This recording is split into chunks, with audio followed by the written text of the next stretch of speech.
WordPress के अंदर अलग अलग ब्लॉग्स को क्रिएट करने के बाद उसे मॉडिफाई करने के बाद आपका अगला स्टेप उसे पब्लिश करने का रहता है। यानी कि अब अगर आपने पोस्ट को क्रिएट कर लिया है तो जब तक आप उसे ऑनलाइन नहीं ला सकते, जब तक आप उसे पब्लिश नहीं करेंगे, तब तक आपका पोस्ट क्रिएट करने का कोई बेनिफिट नहीं रहेगा। तो आज हम पोस्ट को पब्लिश करने के रिगार्डिंग, उसे अपडेट करने के और उसे डिलीट करके रिकवर करने रिगार्डिंग टॉपिक पर डिस्कशन करने वाले हैं। एंड हमारा आज का जो फोकस रहने वाला है वो इन दो कॉन्टेक्स्ट पर डिपेंड करने वाला है, एक डॉक्यूमेंट सेक्शन की तरफ, दूसरा ब्लॉग सेक्शन की तरफ। मेरे पास यहाँ पर दो सेक्शंस अवेलेबल हैं जो कि पूरे पोस्ट या पेज रिलेटेड सेटिंग्स को एक्सेस करने की परमिशन देते हैं। यानी कि अगर मुझे पोस्ट में किसी भी तरह का चेंज करना है, पर्टिकुलर डॉक्यूमेंट रिलेटेड कुछ चेंज करना है, तो मुझे डॉक्यूमेंट सेक्शन में ही रहना है, देन वहाँ से मैं इसमें किसी भी तरह का चेंज कर सकता हूँ। अगर मुझे पर्टिकुलर ब्लॉक को चेंज करना है, यानी कि जैसे मैं इस ब्लॉक को, इस पैराग्राफ को सिलेक्ट करता हूँ और मैं इसे चेंज करना चाहता हूँ, तो इसके लिए मुझे क्या करना है, सिंपली ब्लॉक सेक्शन में जाना है एंड देन वहाँ से चेंज करना है। तो इन दो सेक्शंस पर आज मैं फोकस करने वाला हूँ। शुरुआत इसी ब्लॉक सेक्शन से करते हैं। ब्लॉक सेक्शन में अगर आप कोई भी पैराग्राफ क्रिएट करते हैं, उसमें किसी भी तरह का एडिशन चाहते हैं या कोई भी चेंज करना चाहते हैं, जैसे कि इसका फॉन्ट आप चेंज करना चाहते हैं, तो आपको फॉन्ट साइज यहाँ से सेलेक्ट करना होगा। तो इसी तरह से ऐसे काफ़ी सारे ऑप्शंस एंड फॉर्मेलिटीज़ एंड काफ़ी सारी फीचर्स हैं जिन्हें आप यहाँ से चेकआउट कर सकते हैं और ब्लॉक रिलेटेड सेटिंग्स भी इसमें से एक्सेस कर सकते हैं। जिसके अंदर सबसे पहले आपको इन्फॉर्मेशन दी जाती है कि ये ब्लॉक किस रिलेटेड है, एंड अगर जिस रिलेटेड है उसके अंदर, अब जैसे कि मेरा एग्जांपल के तौर पर ये पैराग्राफ रिलेटेड है और पैराग्राफ रिलेटेड ब्लॉक में अगर मैं फॉन्ट साइज को कम या ज़्यादा करना चाहता हूँ तो मैं यहाँ से कर सकता हूँ। अदरवाइज मैं न्यूमेरिक वैल्यू देकर उसे यहाँ से घटाया बढ़ा सकता हूँ कुछ इस तरह से। अगर मैं इसमें कैप्शन देना चाहता हूँ किसी तरह का कि मेरे पोस्ट पर कोई कैप्शन आए होवर करने पर, तो मैं यहाँ से इसको ऑन करके कैप्शन भी अवेलेबल करवा सकता हूँ। आप इस तरह से इसको स्टाइल देख सकते हैं, चेंज हो गया है। मैं इसे ऑफ करता हूँ तो स्टाइल नॉर्मल हो जाता है कुछ इस तरह से। इसमें क्या होता है, सबसे पहला जब आप इसे ऑन करते हैं, इसे ऑन करने पर आपका जो इफेक्ट ये रहता है कि इसके अंदर जो आई का अल्फाबेट है वो एकदम इंक्रीज हो गया है, बड़ा हो गया है। उसके लिए मुझे क्या करना है, जैसा कि आप ब्लॉक में देख रहे हैं, मैं इसे ऑफ रखता हूँ तो मेरे पास किसी भी तरह का चेंज नहीं है। जैसे ही मैं इसे ऑन करता हूँ तो मेरा जो फर्स्ट अल्फाबेट है इफ का आई वो इंक्रीज हो गया है। दूसरे एग्जांपल के तौर पर मैं आपको बताता हूँ, अगर मैं इफ को डिलीट करके यहाँ पर वाई रखता हूँ, वाई कैपिटल रखता हूँ एंड देन ड्रॉप कैप्शन पर ब्लॉक सेक्शन में जाकर इसे सिलेक्ट करता हूँ, ड्रॉप कैप को अगर मैं ऑन करता हूँ तो मैं इसका जो वाई अल्फाबेट है मैं उसे बदलता देखता हूँ।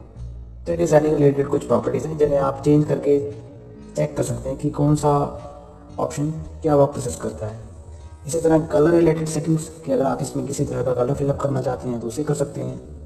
एंड ऐसे काफ़ी सारे ऑप्शन हैं जिन्हें आप देख सकते हैं। कलर सेटिंग्स में कलर, और आप चाहे इसके बैकग्राउंड कलर को चेंज कर सकते हैं, इसके टेक्स्ट कलर को चेंज कर सकते हैं।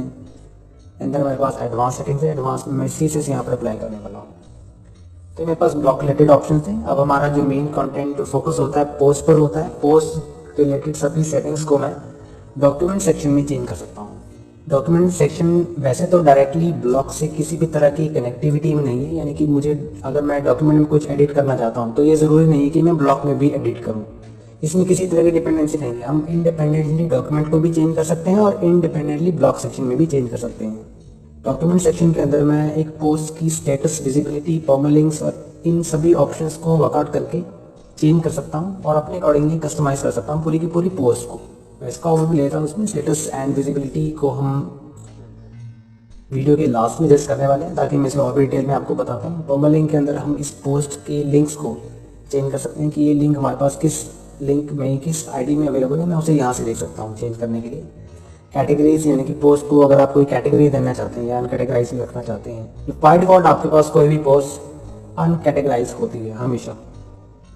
और इसके बाद टैग्स हैं कि आप पोस्ट में जो जो वर्ड्स यूज़ किए हुए हैं उसे आप एज अ टैग यूज़ कर सकते हैं। जैसे कि मैं इसमें कॉन्टैक्ट अस का टैग यूज़ करता हूँ, एंटर करते ही आपके पास ये टैग डेवलप हो जाएगा।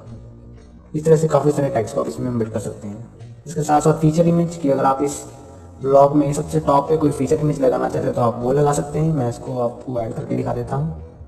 सिंपली ये पिक्चर ऐड करता हूँ उसमें, सेट फीचर इमेज ऑफ करता हूँ। और एक्सर्प्ट कंटेंट में आपके पास वो टेक्स्ट अवेलेबल होता है, जैसे कि मान लीजिए आपके पास एक बहुत ही बड़ा पैराग्राफ है, उसे आप वर्डप्रेस की होम स्क्रीन पर या ब्लॉग पेज पर दिखाना चाहते हैं। तो इस पोस्ट के लिए जो पर्टिकुलर वर्ड्स होंगे वो आप यहाँ पर लिख के सिर्फ ये वर्ड्स ही मेंशन होंगे।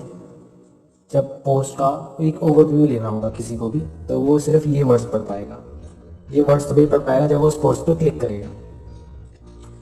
इसके साथ साथ डिस्कशन में हम कमेंट्स को अलाउ कर सकते हैं कि कोई भी पर्सन अगर इस पर कमेंट करना चाहता है तो वो कमेंट कर सकता है, इसे हम यहाँ से चेंज करेंगे।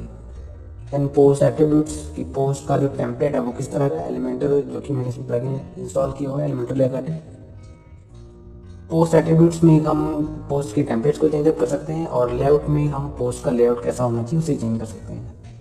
अपने अकॉर्डिंग कस्टमाइज करने के लिए मुझे कस्टम ऑप्शन पर क्लिक करके इसे चेंज करना है। इसे डिफॉल्ट रखता हूँ। तो करते हैं सबसे टॉप पर स्टेटस एंड विजिबिलिटी में। स्टेटस एंड विजिबिलिटी में आप ये चीज़ देख सकते हैं कि अगर आप पोस्ट की विजिबिलिटी को पब्लिक रखना चाहते हैं, प्राइवेट रखना चाहते हैं तो प्राइवेट सकते हैं। पब्लिक रखने पर वो पोस्ट सभी को दिखेगी, प्राइवेट रखने पर सिर्फ आपको दिखेगी जो यूज़र उसे यूज़ करने वाला है। इसके लिए आपसे ये एक बार परमिशन जरूर लेगा, आपसे जरूर पूछेगा कि आप इसे प्राइवेट रखना चाहते हैं। आपको इसे ओके करना है, देन ये आपके पास ऑटोमेटिकली प्राइवेट सेलेक्ट हो जाएगी। देन अगर आप चाहते हैं कि इस पोस्ट को आप पासवर्ड प्रोटेक्टेड रखना चाहते हैं तो पासवर्ड प्रोटेक्टेड रखने के लिए आपको इस पर क्लिक करना है। एंड देन यहाँ से आप वो पासवर्ड फिलअप करेंगे तो कोई भी विजिटर इस पोस्ट को देखने के लिए एग्जैक्ट यही पासवर्ड लिखेगा तभी इस पोस्ट को एक्सेस कर पाएगा, अदरवाइज नहीं कर पाएगा। तो मैं इसे पब्लिकली ही रखता हूँ और पब्लिकली रखने के बाद अब हम इसके अगले ऑप्शन को तरफ चलते हैं, पब्लिश इमीडिएटली। कि अगर आप कोई भी शेड्यूलिंग पोस्ट करना चाहते हैं, कि कोई भी पोस्ट शेड्यूल करना चाहते हैं, जैसे कि आप इस पोस्ट को 2 दिन बाद पोस्ट करना चाहते हैं, यानी कि अभी आपने राइट करके रख लिया कि आप इसे 2 दिन बाद पोस्ट करना चाहते हैं, उसके लिए आपको पब्लिश सेक्शन में इमीडिएटली पर क्लिक करना है। एंड देन यहाँ से आप वो पर्टिकुलर डेट और पर्टिकुलर टाइम सेलेक्ट कर सकते हैं जिस टाइम पर आपको वो पोस्ट करना है। मैं यहाँ से इसे 24 रख देता हूँ। जैसे आप इसे सेलेक्ट करते हैं मैं इसकी टाइमिंग भी 7 PM। तो कुछ इस तरह से आप इसे रखते हैं तो ऐसे देख पाएंगे। इसके बाद है पोस्ट का फॉर्मेट, कि आपकी पोस्ट का फॉर्मेट कैसा होना चाहिए।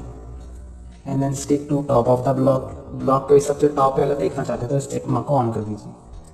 सबसे लास्ट में आपके पास ये ऑप्शन अवेलेबल है मूव टू ट्रैश का, जिससे आप पोस्ट को इंस्टेंटली डिलीट कर सकते हैं। एंड देन इन सभी ऑप्शंस को हकट करने के बाद आप ये देख सकते हैं कि आपके पास यहाँ पर टॉप पर 3 ऑप्शंस विजिबल हो रहे हैं।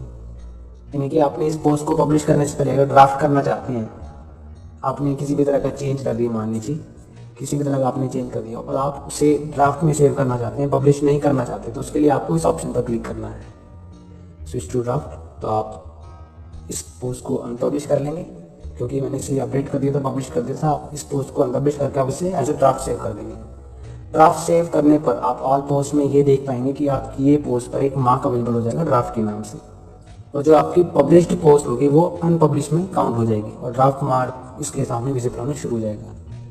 अगर आप चाहते हैं कि आपने इस पोस्ट में किसी भी तरह का चेंज किया, उसे विजुअली देखना चाहते हैं विदाउट पब्लिश किए, तो उसके लिए आपको क्या करना है, सिंपली प्रीव्यू बटन पर क्लिक करना है। प्रीव्यू बटन पर क्लिक करते ही वर्डप्रेस आपके सामने एक प्रीव्यू जनरेट कर देता है कि आपकी पोस्ट किस तरह की दिखने वाली है। देन इसके बाद सबसे मेन जो ऑप्शन स्केड्यूल से पहले मेरे पास यहाँ पर पब्लिश अवेलेबल था, ऐसा इसलिए क्योंकि अभी हमने ये अनपब्लिश कर दी थी और डॉक्यूमेंट सेटिंग्स में मैंने इसकी जो विजिबिलिटी थी वो पब्लिश डेट मैंने 2 दिन बाद की डाली थी। 2 दिन बाद डालने पर ही मेरे पास स्केड्यूल का ऑप्शन विजिबल हुआ है। जब आप इसे स्केड्यूल कर देते हैं तो स्केड्यूल करने पर आपके पास ये पोस्ट 24 फरवरी को 7 AM पर पोस्ट हो जाएगी ऑटोमेटिकली विदाउट किसी परमिशन के। मैं इसे इमीडिएटली रखता हूँ, मैं इसे बाय डिफॉल्ट वैसे रखता हूँ और शेड्यूल कर देता हूँ, तो ये 2 दिन बाद ऑटोमेटिकली मेरे पास पोस्ट होनी शुरू हो जाएगी। पब्लिश करता हूँ।